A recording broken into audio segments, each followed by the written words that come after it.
menganalisis laporan hasil nilai ujian secara periodik di sekolah ini. Oh iya. Kalau di sekolah ini biasanya menganalisisnya pertama nilai harian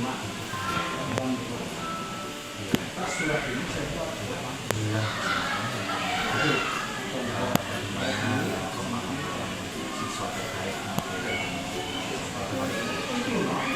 yang ketiga bulan kan itu ujian tengah semester yang bisa dilihat juga hasil mereka selama 3 bulan. Terus bagaimana cara pendidik menganalisis data absensi untuk mengidentifikasi masalah dan keterampilan peserta didik di sekolah ini? Untuk itu kita melihat dari diri hadiran. Kebetulan kita pakai sistem absensi SMS, jadi kita bisa melihat kehadiran dari siswa itu langsung sampai ke orang tua siswa. Bagaimana cara pendidik menggunakan rencana pengajaran untuk mengidentifikasi kebutuhan belajar peserta didik? Untuk rencana itu biasanya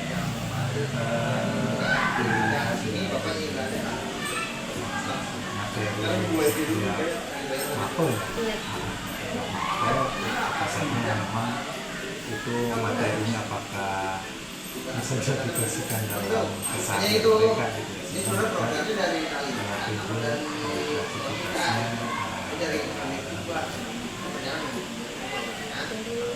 bagaimana cara pendidik menggunakan data pelajaran untuk mengidentifikasi kebutuhan belajar serta mengetahui keterampilan peserta didik?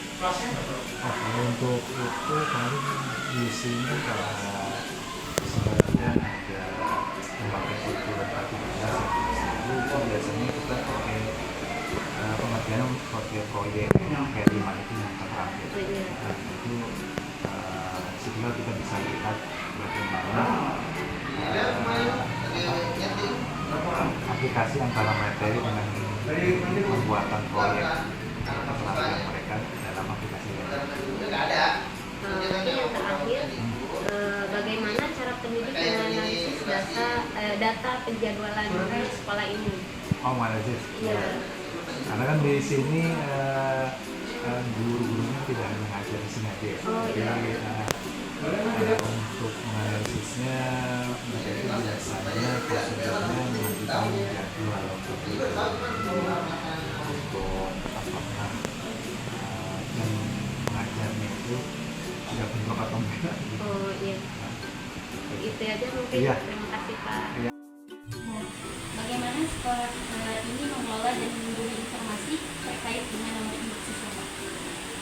Kalau terkait dengan nomor induk siswa, kita masih dalam di lingkaran ya, kita keluar gitu kan. Kecuali memang ada dibutuhkan baru bisa kita keluarkan. Nah, kebutuhan ini pun ya ada macam-macam, antara dari bentuk pemberkasan ujian, pemberkasan beasiswa, bantuan, pemberkasan ketika dia mau lulus maupun di sekolah. Apa ada program atau layanan kesehatan khusus Pak untuk kegiatan siswa di sekolah ini? Ya, untuk program kesehatan itu kita bekerja sama dengan Puskesmas 1. Dan itu dia juga kita dibentuk siswa dalam bentuk organisasi ini namanya PKPR. Jadi dari siswa ada, dari gurunya juga yang bertanggung jawab di UPS juga ada, sehingga bekerja sama dengan Puskesmas itu sudah berjalan sampai saat ini. Bagaimana sekolah menangani kasus pelanggaran perilaku siswa? Berkaitan dengan pelanggaran siswa, kita menyaring dulu pelanggarannya seperti apa, ringan atau berat. Selama itu ringan, kita akan beri nasihat dan tanpa ada sanksi. Nah, kalau misalkan berat, itu pasti kita akan berikan sanksi berupa skor atau pemanggilan orang tua ke sekolah. Pertanyaan terakhir, bagaimana guru mengadaptasi rencana pembelajaran jika siswa menunjukkan kesulitan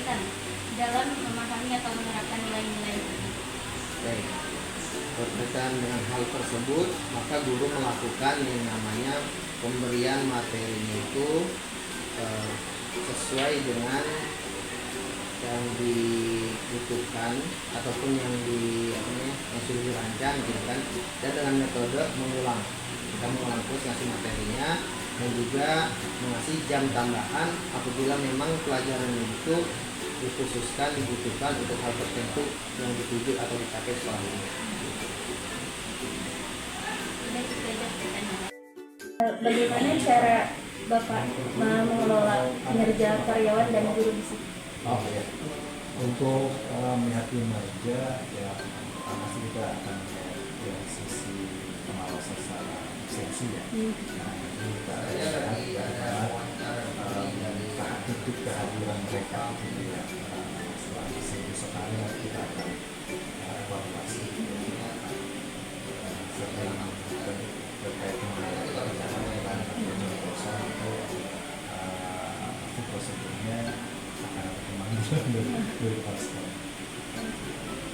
Yang kedua, Pak, gimana caranya supaya Bapak itu memberi efek jerak pada oknum guru yang menghilang dari aturan-aturan sekolah di sini, Pak? Oh gitu. Iya. Kalau untuk dari sisi penyimpanan, kami kita adanya evaluasi setiap bulan gitu ya.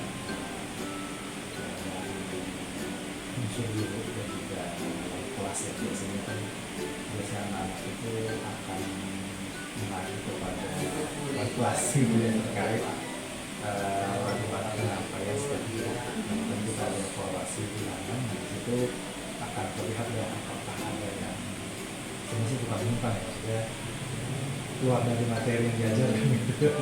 Biasanya seperti itu. Kita akan evaluasi bulanan. Yang terakhir ya, Pak. Apa yang Bapak lakukan untuk menarik siswa baru di tahun ajaran baru ini? Oh iya, di sini untuk sekolah normal di sini kita sudah membangun program yang akan kita kerjakan terkait itu adalah bagaimana adanya program Hafiz Quran gitu ya. Ini sudah berjalan setahun ini, 2 tahun ini gitu ya. Nah itu ternyata banyak membuat minat dari calon siswa untuk bisa datang ke sini. Jadi kita program masuk ke sini ya keluar udah bisa lancar ngaji. Itu yang Ya, Pak. Alah,